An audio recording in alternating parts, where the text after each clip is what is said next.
We're going to take a look at some interventions for your ADHD teen, and this is just going to be kind of an overview or a summary.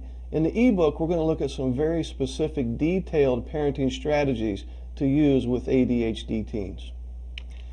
One characteristic of ADHD teens is they do seek a lot of independence and freedom, more so than the average teenager, and that's fine. We want to encourage that independence.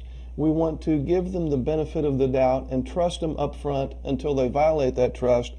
But we also want to be very careful about the activities that they engage in and the friends that they hang with. Consider compromise when possible. Set up as many win-win situations as you can and try to offer many attractive alternatives. For example, son says, "Hey, I want to go to McDonald's for dinner." Mom says, "No, but we'll cook some burgers on the grill." That's a good alternative. ADHD kids, as you know, tend to be in conflict with authority figures quite frequently. They tend to disobey at home quite frequently. That's an understatement, right? So we as parents need to state the rules very clearly. We want to involve the kid in the development of the rules. And we want to write these rules down and we want to post them. Put them on the refrigerator door, on the bathroom mirror. ADHD teens act younger than they are. You may have a son who's 16 years old chronologically, but a little more like 9 or 10 years old emotionally. So we as parents do have to kind of adjust our expectations. When you have a problem with his behavior, enlist his help in finding a solution to the problem. We as parents of ADHD kids want to teach the desired behavior, and we do that with discipline, not punishment. Punishment is when the parent is angry with the kid and just wants revenge. Discipline, however, is when we impose a consequence in order to teach the child the right way to do things. ADHD kids are very impulsive, so we have to anticipate problems. If you're going on a lengthy vacation, you need to plan for that. If you're going to an expensive restaurant with the family, you need to plan for that. Also, avoid tempting the teenager. For example, if your husband is a hunter, you want to make sure he keeps his rifles in a locked cabinet. If you're a smoker or a drinker, you want to make sure that you keep tobacco and alcohol out of his way. If you are on prescription medicine, you want to keep that hid somewhere. If you have a child who could drive a car, even though he may not necessarily have his driver's license yet, you want to make sure you keep those keys out of his way. And in worst case scenarios where his impulsivity is getting him into a lot of trouble, you may want to consider medication or an adjustment in his medication. ADHD kids have difficulty paying attention and they don't seem to listen. So we have to make eye contact when we want to make a point. We can use touch. Also, we want to keep the instructions very brief, short and sweet. If the instruction goes on for more than 5 or 10 seconds, the ADHD kid will not be able to retain it.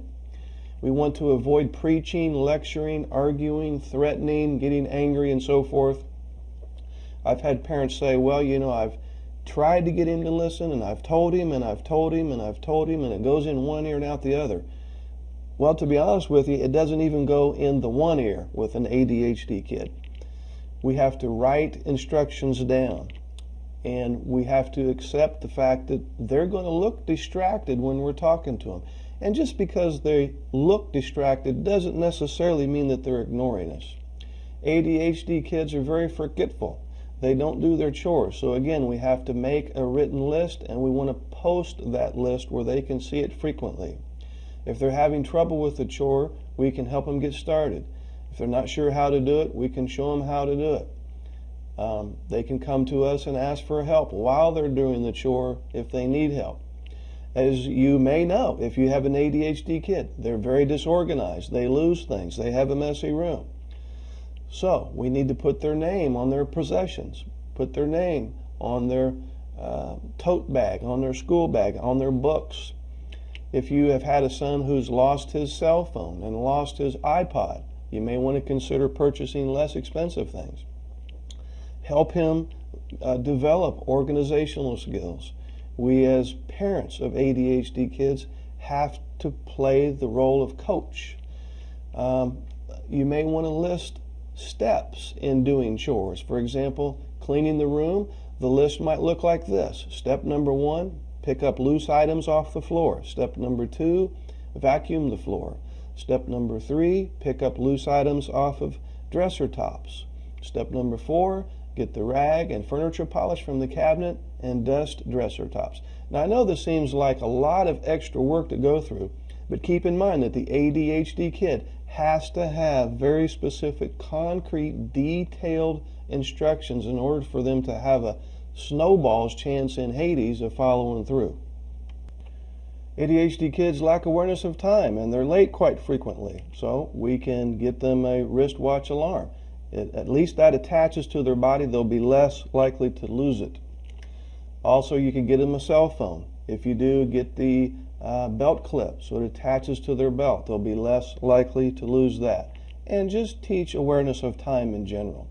Because, as I'm sure you know, if you have an ADHD kid, they do have difficulty planning ahead. So we want to play coach and teach planning and teach time management. ADHD kids are very difficult to discipline, so we want to use positive reinforcement. And what I mean by this is catch them in the act of doing things right, or catch them in the act of not doing something wrong, and reward that, not with money or with material things, but with your acknowledgement and praise. Use logical consequences. In other words, try to make the discipline fit the crime as much as possible.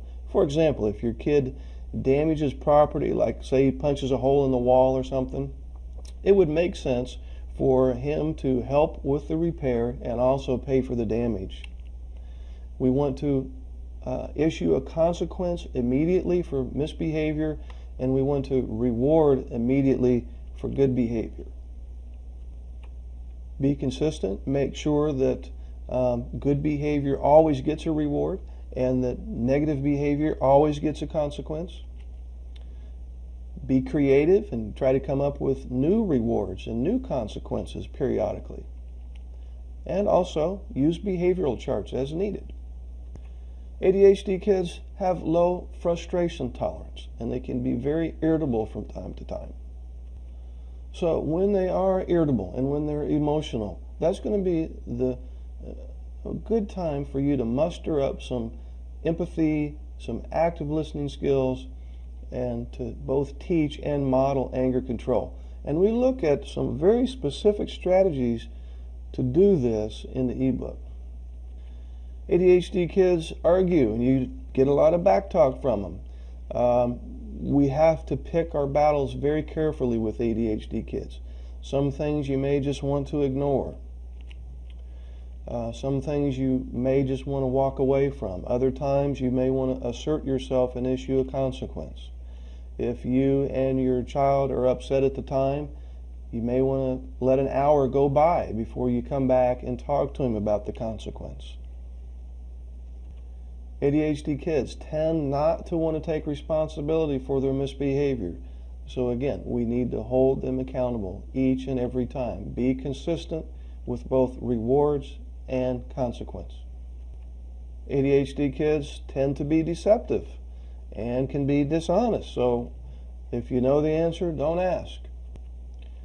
Use discipline rather than punishment. Again, punishment is when the parent is angry and wants revenge. Discipline is imposing the consequence so that the child will learn the right things to do.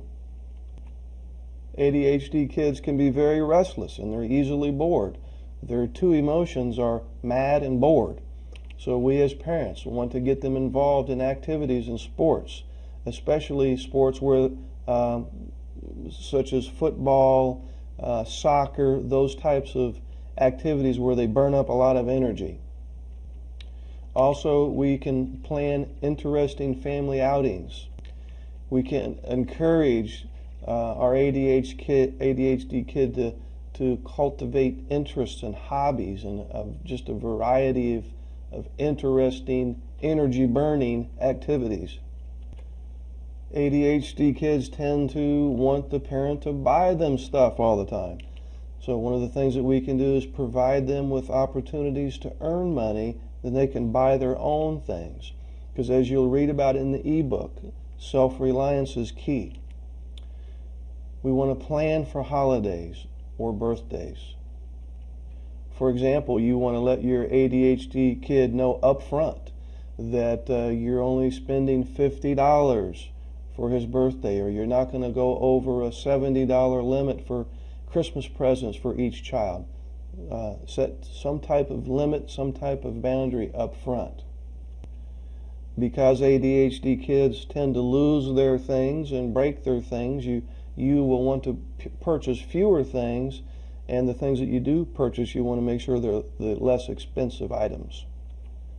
ADHD kids tend to break things and have a lot of accidents, and we as parents can sometimes take that personally. In other words, oftentimes we as parents assume that they did that intentionally. I would say a good 95% of the time, the ADHD kid does not break things on purpose, does not have accidents on purpose. We need to keep that in mind. Now, if it's obvious to you that he broke something on purpose, that's a totally different story. When he does have an accident, treat him the same way you would an adult. You may want to discuss with him his physical strength, because ADHD kids do have a lot of energy and they're very hyper and they are kind of bouncing around. And also, you may just want to just put the expensive items away. ADHD kids can be very daring, and it's not uncommon for them to break bones. So as parents, we want to encourage safe but yet stimulating activities. We want to monitor the level of danger. We have to provide added monitoring and supervision that we wouldn't have to with a less intense, out of control child. ADHD kids have difficulty getting to sleep, so we want to establish a reasonable bedtime. We want to give them a heads up, maybe a 10 or 15, even a 30-minute heads up that it's time to get ready for bed. We want to establish a bedtime routine, and we don't want them to start projects, when it's 15 minutes before they're to head to the bedroom. Oh, they have difficulty waking up, so one of the things we can do is buy them a very loud alarm clock. We can also connect lights and TV to the timer so that at a specific time everything in his room comes on. Try positive incentives. For example, if I only have to ask you twice to get up this morning, you have an extra half hour of playtime after school, or something to that effect. Consider medication only as a last resort, and look for other causes. For example, maybe his room's too hot or too cold. Maybe he had too much sugar and candy that day. Maybe he had a liter of Mountain Dew before he went to bed. So we have to look for other causes of his sleep problems. So because they have difficulty getting to sleep, they also have difficulty getting up and getting with the morning routine. So we have to allow enough time. In other words, if they have to be out the door at 8:30, we probably need to get them up at 7. If we have problems with their morning routine, enlist their help in solving the problem. And we also want to use logical consequences. For example, if it's time to leave and you take him to school and he's not dressed yet, then he has to get dressed in the car. Or if he's of driving age and he drives himself to school, but he gets there late, then he loses driving privileges later that day, or maybe for 2 or 3 days. And, one of the things we can do is just get things ready the night before. If he's on medication, you want to be sure to give that to him immediately when he gets up. Birds of a feather flock together. In other words, your strong-willed, intense, and sometimes out-of-control teenager is going to want to hang with other strong-willed, intense ADHD teenagers. So there's nothing wrong with that in and of itself, but we as parents also want to encourage other relationships. ADHD kids are attention seekers, so we do want to give them some opportunities to be the center stage. We do want to encourage them to participate in activities where they get recognized. But at the same time, we want to discuss inappropriate attention, and there's some things that we just need to ignore. Again, with the ADHD kid, we really have to pick our battles very carefully. ADHD kids are very intrusive, so we have to set boundaries. We have to impose consequences. We have to teach and model for them patience and the ability to wait. We need to make sure that they know the difference between their space and your space, the difference between their stuff and your stuff. They have difficulty relating to others, so for boys, we want to encourage them to have friends in addition to girlfriends. We have to look at medication if it becomes a huge problem, their relational skills, that is. You may want to consider coaching his team. Always look for teachable moments with the ADHD kid. Take advantage of those moments. Provide tips on relating to friends. You can even invite his friends on outings. And again, we're going to look at all of this in much more detail in the ebook.